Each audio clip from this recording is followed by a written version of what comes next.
स्वागत है एक बार फिर से आपके अपने एजुकेशन चैनल यूट्यूबर देव पर।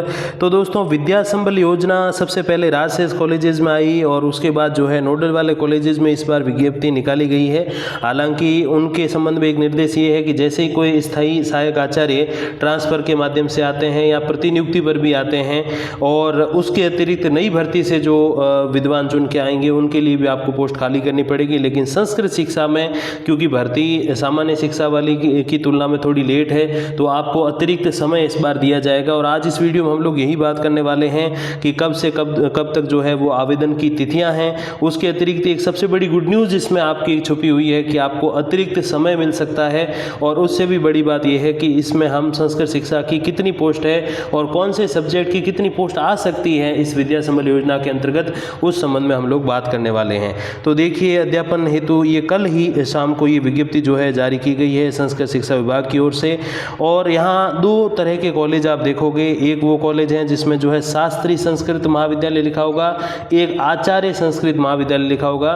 तो शास्त्री जो है उसका मतलब है यूजी यानी कि जो स्नातक है वो, और जो आचार्य लिखा है उसका मतलब है पीजी यानी कि स्नातकोत्तर। तो ये आप समझना, अपने यहाँ पे पीजी और यूजी बोलते हैं, उनके वहाँ पे जो है पीजी को बोलते हैं आचार्य और यूजी को बोलते हैं शास्त्री संस्कृत महाविद्यालय। अब देखिए, यहाँ पर सिस्टम लगभग बिल्कुल सेम है। यहाँ पर तो एटलीस्ट कि 14 सप्ताह आपको जो है वो इसके अंतर्गत दिए जाने की बात है। एक सप्ताह में जो क्लासेज है उसका भी रूल बिल्कुल सेम रहेगा। अब आवेदन की तिथियों की अगर हम बात करें, उससे पहले एक बात आप ध्यान दीजिएगा, 21 वर्ष आपकी आयु पूरी होनी जरूरी है, उसके बाद ही आप इसके अंतर्गत आवेदन कर सकते हैं। उसके बाद देखिए, आपके वही ये वित्त विभाग का परिपत्र का क्रमांक है जो उसमें लगेगा, जिसमें यही सिस्टम है कि आपको 800 रुपये प्रति घंटा मानदेय मिलेगा और सप्ताह में अधिकतर आपकी 14 घंटे की जो क्लासेज है वो हो सकती है। तो महीने के आप 40 to 45 के बीच में ही रहोगे इसके अकॉर्डिंग। अब देखिए, पाठ्यक्रम पूर्ण होने अथवा 30 अप्रैल 2025, ये सबसे बड़ी गुड न्यूज़ है विद्या संबल योजना के अंतर्गत कि जो अपने सामान्य शिक्षा की विद्या संबल योजना है, चाहे वो नोडल वाली है चाहे राजशेष वाली है, उसके अंतर्गत तो ये सुविधा थी कि आप 28 फरवरी से आगे नहीं जा सकते। 28 फरवरी आपका अंतिम कार्य दिवस होगा, फिर से विज्ञप्तियाँ निकलेगी, फिर आपको ज्वाइन कराया जाएगा। लेकिन इसमें जो है वो आपको 30 अप्रैल तक का टाइम दिया गया है, तो उसकी तुलना में 2 महीने आपको इसमें ज़्यादा दिए गए। हालांकि 2 महीने तो नहीं मानूंगा मैं, ये 1 ही महीना मानूंगा, क्योंकि 1 महीना तो ये लेट हो गए। उन्होंने 1 जुलाई से स्टार्ट किया था, ये 1 अगस्त के बाद स्टार्ट करेंगे, तो 1 महीना ये शॉर्ट हो गया। लेकिन आगे 2 महीने बढ़ाए गए हैं, तो कुल मिलाकर आपको इसमें 40 से 50 हज़ार रुपये का मैं समझता हूँ लाभ हो सकता है। अब देखिए, 30/4/2025 तक यहाँ फिर आपका सिलेबस पूर्ण होने तक आपको रखा जाएगा। उसके बाद फिर आपको वापस वही फॉर्म भरने और फिर से एक प्रयास करना होगा। अब देखिए, नियमित नियुक्ति की कोई बात इसमें नहीं होगी, और नियमित नियुक्ति अगर होगी तो फिर आपको हटा दिया जाएगा, आपको नियमित नहीं किया जाएगा। फिलहाल तो ये इसमें अपडेट है। अब देखिए, रिक्त पदों की जो सूचना है वो जल्द ही आपको मिल जाएगी। और पिछली बार जब ये विज्ञप्ति आई थी तब क्या किया था कि एक साथ ही इन्होंने रिक्त पदों की सूचना दे दी थी कि कितनी पोस्ट कहाँ पर कितनी खाली है। इस बार हो सकता है कि सामान्य जो हायर एजुकेशन है अपने, उसके अकॉर्डिंग ये करें और जो है समाचार पत्रों के माध्यम से अलग अलग महाविद्यालय की अलग अलग विज्ञप्ति तैयार करके भेजें। तो ये आप इसमें ध्यान दे दीजिएगा। अब देखिए, विद्या संबल गेस्ट फैकल्टी के पैनल बनाने का कार्य जो है वो 8 अगस्त 2024 तक पूरा करना है और 12 अगस्त 2024 से कक्षाएं शुरू करनी है। तो 12 अगस्त के हिसाब से आप अगर देखोगे तो 14-15 दिन से ज़्यादा का अभी समय नहीं है, तो इतना ही समय। अब एक और बात मैं आपको महत्वपूर्ण बताऊं, ये जो विज्ञप्ति जारी की गई है वो लास्ट नाइट आई है। आज ये विज्ञप्ति कॉलेज के जो भी प्राचार्य हैं या फिर जो विद्या संबल के जो प्रभारी बनाए जाएंगे वो देखेंगे और वो अपने अपने कॉलेज के रिक्त पदों के अनुसार विज्ञप्ति तैयार करके भेजेंगे। और वो विज्ञप्तियां कल तक एक सामान्य अभ्यर्थी के पास पहुंचेगी और वो जब तक आवेदन करने जाएगा, क्योंकि ऐसा है कि सामान्य एजुकेशन में तो लगभग हर जगह कॉलेजेस हो गए, तो उसमें क्या सिस्टम रहता है कि एक बहुत अच्छा चांस रहता है कि आप आज विज्ञप्ति आज अपना फॉर्म सबमिट करा सकते हो। लेकिन यहाँ क्या सिस्टम है कि मोस्टली जिलों पे या संभागों पे ही संस्कृत महाविद्यालय है, छोटे स्थानों पे बहुत कम है, क्योंकि 40 से 45 संख्या है और उसमें तो 400 से 450 संख्या है कॉलेजेस की। तो ये 10 गुना वो कॉलेज हैं, तो जाहिर सी बात है बहुत सारे छोटे स्थानों पर भी महाविद्यालय, तो आप जाके आवेदन जमा करा सकते हो। यहाँ ऐसी सुविधा नहीं है, तो आपको कुल मिला के इसमें जो 31 जुलाई तक का टाइम दिया है उसमें आपको 29, 30 और 31 सोमवार, मंगलवार और बुधवार 3 ही दिन का टाइम मिलेगा, क्योंकि उससे पहले तो ये विज्ञप्तियाँ आएंगी करेंगी, आप आवेदन करोगे तब तक जो है बीच में रविवार आ जाएगा, तो रविवार को कॉलेज बंद रहते हैं। तो इसीलिए भले ही इसमें 7 दिन दिए गए लेकिन मिलेंगे आपको ओरिजिनल 3 ही दिन। अब देखिए, ये जो API स्कोर बनाने का जो तरीका है वो बिल्कुल सिमिलर है। आप आपका शास्त्री मतलब स्नातक और आचार्य मतलब जो है परास्नातक या स्नातकोत्तर जिसको कहते हैं। अब इसमें जो है परसेंटेज का जो बिल्कुल वेरिफिकेशन होगा वो सिमिलर ही होगा। एमफिल के भी जो अंक है वो सिमिलर है, पीएचडी के 25 सिमिलर है, जेआरएफ नेट सेट स्लेट के आपके मैक्सिमम 10 हो सकते हैं, केवल नेट है तो 8 हो सकते हैं। फिर आपका शोध प्रकाशन है तो रिसर्च पेपर अगर आपने छपवाए हैं तो 6 अंक मैक्सिमम है, 2 1 के हैं, 3 के 6 हैं। और फिर आपको एक्सपीरियंस के 5 साल का एक्सपीरियंस है तो 10 मिल जाएंगे, 1 का है तो 2, इस हिसाब से 2 अंक जो है पर ईयर के मिलते हैं। फिर पुरस्कार वाले अंक है। अब ये ऐसे करके ये कहानी तो सिमिलर है। अब डिफरेंस जो था मेन वो ये था जो मैंने अभी आपको बताया कि आपको टाइम इसमें एक्स्ट्रा मिलेगा, नहीं करके भी आपको 15-20 दिन टाइम एक्स्ट्रा मिल जाएगा, क्योंकि 1 महीना ये चला गया और लगभग 10-15 दिन जो है वो कॉल करने में चला जाएगा। तो इस हिसाब से ये है। और एक बड़ी सुविधा ये है कि कुछ ऐसे अभ्यर्थी जिनको अभी तक कहीं से भी कॉल नहीं आया है, मतलब कि जो केवल नेट है या सेट स्लेट है इस टाइप से जो योग्यता है, क्योंकि पीएचडी के जो मेरे साथी हैं उनको तो कॉल आ गया होगा, लेकिन जो केवल नेट वाले अभ्यर्थी हैं उनको कॉल नहीं आया है, तो ऐसी स्थिति में उनको क्या करना है कि ये आवेदन जरूर करना है। ये आवेदन का प्रारूप है जिसमें आप अपनी डिटेल फिल करके जो है जमा करा देना। अपने जो सामान्य शिक्षा वाला जो कॉलेज वाला आवेदन है वो आप प्रयोग मत लेना, क्योंकि इसमें आयुक्तालय संस्कृत शिक्षा स्पष्ट रूप से लिखा हुआ है, तो वो वाला काम नहीं आएगा। तो ये अलग से। अब ये आपको कहाँ मिलेगा, ये अपने टेलीग्राम चैनल है उस पर मैं इसकी पीडीएफ अपलोड कर लूँगा, क्योंकि अभी आप स्क्रीनशॉट लेके अगर आप डालोगे तो उससे जो है ये थोड़ी पीडीएफ का जब प्रिंट आउट निकालोगे फिलअप करने के लिए तो थोड़ी धुंधली आएगी। तो इसीलिए क्या करना, आपको मैं इसकी पीडीएफ अवेलेबल करा दूंगा अपने टेलीग्राम चैनल पे। एजुट्यूबर देव नाम से आप सर्च करोगे तो आपको टेलीग्राम पे मिल जाएगा, और उसका लिंक जो है वो मैं डिस्क्रिप्शन में दे दूंगा। वहाँ पर आपको ये जो है आवेदन पत्र यानी कि एप्लीकेशन फॉर्म और इसके बाद जो शपथ पत्र है ये भी मैं आपको वहाँ अवेलेबल करा दूंगा, क्योंकि जब आप ज्वाइन करोगे तो इस शपथ पत्र की आपको वहाँ पर आवश्यकता रहेगी। और अगर कॉलेज वाले ये बोलें कि आपको सामान्य शिक्षा वाले भी 2 शपथ पत्र जो लेटेस्ट आए हैं वो चाहिए, तो वो पीडीएफ भी मैं आपको अवेलेबल करा दूंगा। आप टेलीग्राम पे मुझे बता देना। तो ये एक तो शपथ पत्र की पीडीएफ और एक एप्लीकेशन फॉर्म की, ये दोनों मैं ग्रुप पे अवेलेबल करा रहा हूँ, तो वो आप वहाँ से डाउनलोड कर लेना। इस वीडियो को जैसे मैं पब्लिश करूँगा शाम को उसके बाद में, तो ये आप ध्यान रखना। और कल जो है विज्ञप्तियाँ जारी हो जाएंगी, किस जगह की विज्ञप्तियाँ आ रही है और कितने महाविद्यालयों की आ रही है उसकी एक शॉर्ट पूर्वानुमानित डिटेल जो है मैं इस वीडियो के ही एंड में बता रहा हूँ, तो वो आप जरूर देख के जाना। और जैसे विज्ञप्तियाँ जारी होंगी 10-15 विज्ञप्तियाँ जैसे आ जाएंगी तो मैं एक वीडियो के माध्यम से आपको सूचित कर दूंगा, तो उसमें आप अपना एप्लीकेशन जरूर भरिएगा।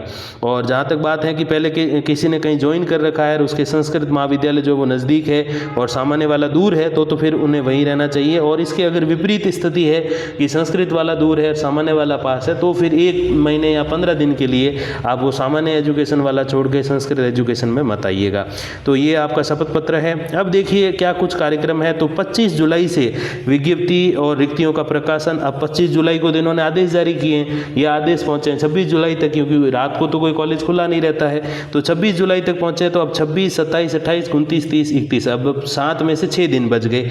अब 26 को जैसे ही वहाँ पर कॉलेज में ये बात पहुंची संस्कृत शिक्षा में, तो उन्होंने जो है अपनी विज्ञप्तियाँ पूरी डिटेल निकाल के वो न्यूज़पेपर में भेज दी और वेबसाइट पर भी कई लोग अपलोड करते हैं, तो वो उन्होंने कर दी है। अब ये पहुँचेगी आपके पास शनिवार को, और शनिवार को फॉर्म भरने के बाद आप कॉलेज पहुँचोगे तब मोस्टली, क्योंकि कॉलेज नज़दीक नहीं होते हैं, मोस्टली दूर रहते हैं 95% जो अभ्यर्थी हैं उनके, क्योंकि हर कोई जिले और संभाग में नहीं रहता है, गाँव में भी रहते हैं, तो वहाँ तक आप पहुँचोगे तब तो कॉलेज बंद। अब रविवार को छुट्टी। अब ले दे के आपके पास 29, 30, 31 3 ही दिन बचे हैं, तो 7 में से 3 ही दिन आपको मिलेंगे आवेदन करने के। 31 तारीख इसमें लास्ट है। और अब जैसे 31 तारीख को आपने या 31 तारीख से पहले आवेदन कर दिया आपने सोम मंगल बुधवार को, तो फिर आपके जो आवेदन पत्रों की जो जांच वगैरह की जाएगी प्राचार्य के द्वारा, वो 1 अगस्त से लगा के 2 अगस्त 2 दिन में की जाएगी। फिर वरीयता सूची इसमें पहले अस्थायी बनेगी फिर स्थायी वाली बनेगी, ये एक छोटा सा चेंज है। हालांकि महाविद्यालयों को भी आदेश है कि आप ऐसा करो, लेकिन अब क्या है कि 2-3 साल से वहाँ चल रही है VSY, तो फिर वो इतना सा मतलब इतनी छोटी चीज़ पे वो कोई मेंशन नहीं करते हैं, ध्यान नहीं देते हैं। तो 3 अगस्त जो है वरीयता सूची जारी की जाएगी अस्थायी वाली, और फिर उस पर आपत्तियाँ मांगी जाएंगी 5 तारीख तक की कोई आपत्ति करना चाहेगा, नहीं मेरी ये योग्यता नहीं ये है। अगर ऑनलाइन जारी करें, जैसे अगर आपको पता हो जो केंद्रीय विद्यालय होते हैं PM श्री वगैरह, और NVS वगैरह। तो उसके अंतर्गत क्या सिस्टम रहता है कि जैसे गेस्ट फैकल्टी लगाते हैं, पहली बात तो 1 साल के लिए लगाते हैं, ये 6 महीने वाला सिस्टम नहीं है। दूसरा, वहाँ इंटरव्यू लेते हैं, इंटरव्यू नहीं है, इसमें एक अच्छी बात है। अब सबसे बेस्ट चीज़ उसमें ये है कि जैसे ये प्रक्रिया हो जाती है 2 या 4 दिन या 7 दिन में, वो अपनी वेबसाइट पर PDF डालते हैं जिसमें पूरी डिटेल रहती है कि किस अभ्यर्थी को कितने अंक मिले इंटरव्यू में। तो हालांकि इतना भी पारदर्शी नहीं है वो, उसमें भी थोड़ा साठ गांठ और भाई भतीजेवाद और वो सारा सिस्टम तो रहता ही है, लेकिन एक ये जरूर है कि वो थोड़ी सी अंतिम में थोड़ी पारदर्शिता बदलते हैं, मतलब बरतते हैं।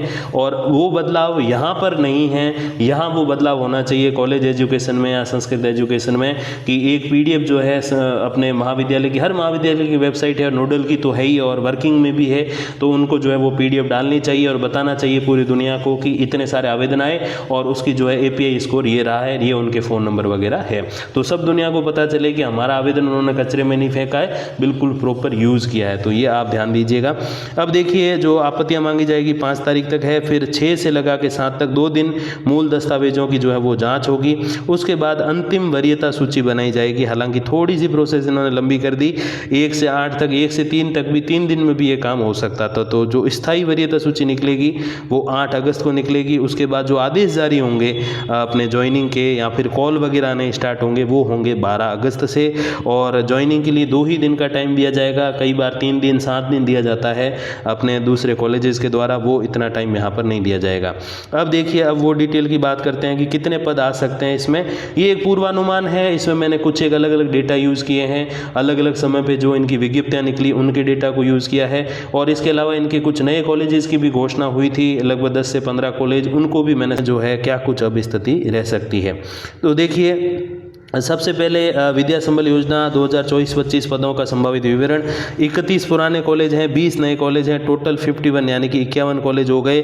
अब सबसे पहले बात करें हिंदी की, तो हिंदी में जो है 35 पोस्ट हो सकती है और अधिकतम 45 हो सकती है। अंग्रेजी में 25 से 35 के बीच में 5-10 पद इसमें ऊपर नीचे हो सकते हैं, ये आप ध्यान रखिएगा। ये कोई एग्जैक्ट अनुमान नहीं है, ये अलग अलग, मैंने कहा ना, उनके द्वारा जो परिपत्र जारी किए गए, जो घोषणाएं की गई, जो पद सर्जित किए गए, उनको और जो इनकी विज्ञप्तियां जारी की गई, दोनों को जोड़ के मैंने ये पदों का पूर्वानुमान जारी किया है। फिर साहित्य शास्त्र में 40 से 50 पोस्ट हो सकती है, सामान्य संस्कृत में 35 से 45 हो सकती हैं, राजनीति विज्ञान में 3 से 7 पोस्ट यानी कि 4-5 पोस्ट हो सकती हैं, इतिहास में 2 से 5, नव्य व्याकरण में 35 से 45, धर्मशास्त्र में 2 से 5, ज्योतिष गणित में 1 से 3, शुक्ल यजुर्वेद में 1 से 3, ज्योतिष फलित में 1 से 2, ऋग्वेद में 1 से 2, सामान्य दर्शन में 1 से 2, भाषा विज्ञान में 1 से 3, योग विज्ञान में 1 से 2, जैन दर्शन में 3 से 5, ज्योतिष में 1 से 3, नव्य दर्शन में 1 से 2, सामवेद और अथर्ववेद में भी 1 से 2। अब ये जो संस्कृत वाले जो विषय हैं, एक्चुअली कई बार हम सोचते हैं, क्योंकि हम में से अधिकतर सामान्य शिक्षा में पढ़े हैं और संस्कृत शिक्षा के कॉलेजेस भी अब थोड़े बड़े हैं, पहले तो और ही कम थे। ऐसी स्थिति में क्या है, हमें नहीं पता कि ये वाले सब्जेक्ट इनकी पढ़ाई कैसे होती है। जो प्रॉपर संस्कृत महाविद्यालय होते हैं वहाँ पर UG और PG में इनकी पढ़ाई हुआ करती है। जैसे हम अगर आर्ट्स में BA करते हैं तो उसमें जो हमारे सामने रहता है ना, राजनीति, इतिहास, भूगोल, समाजशास्त्र, अर्थशास्त्र, दर्शन शास्त्र, ये जो सारे शास्त्र अपने सामने रहते हैं, वैसे वैसे जो संस्कृत में ग्रेजुएशन करते हैं या पोस्ट ग्रेजुएशन करते हैं उनके सामने ये सारे सब्जेक्ट रहते हैं। और जो संस्कृत जो एजुकेशन के कॉलेज है उसमें ये योग्यताएं सारी जो है वो प्रदान की जाती हैं। तो इनको ट्रेडिशनल संस्कृत सब्जेक्ट भी कहते हैं। और ये जो नेट में भी एक एग्जाम होता है ट्रेडिशनल संस्कृत सब्जेक्ट नाम करके, उसमें ये सारे 7-8-10 सब्जेक्ट के क्वेश्चन आते हैं और उसमें कोई नेट क्वालिफाई कर लेता है तो इसमें वो जो है ज्वाइनिंग कर सकता है। तो ऐसी कुछ प्रोसेस रहती है। तो डेट्स वगैरह सारी मैंने आपको बता दी। अब जैसे ही विज्ञप्तियां जारी होगी मैं आपको वीडियो के माध्यम से 1 या 2 दिन में सूचित कर दूंगा। और सोम, मंगल, बुध 3 दिन आपके पास है। रविवार तक मैं कोशिश करूंगा कि नेक्स्ट वीडियो ले आऊं और उसमें सारी डिटेल आपको दे दूं अलग अलग महाविद्यालयों की। और वहां जाकर आप फॉर्म फिल जरूर करना। लगे हुए हो सामान्य शिक्षा में तो छोड़ के इधर मत आना, और नहीं लगे हुए हो तो डेफिनेटली फिर ये विकल्प आपके पास है। बाकी तैयारी रखिए, और भी जो है भर्तियां आने वाली हैं। धन्यवाद, नमस्कार।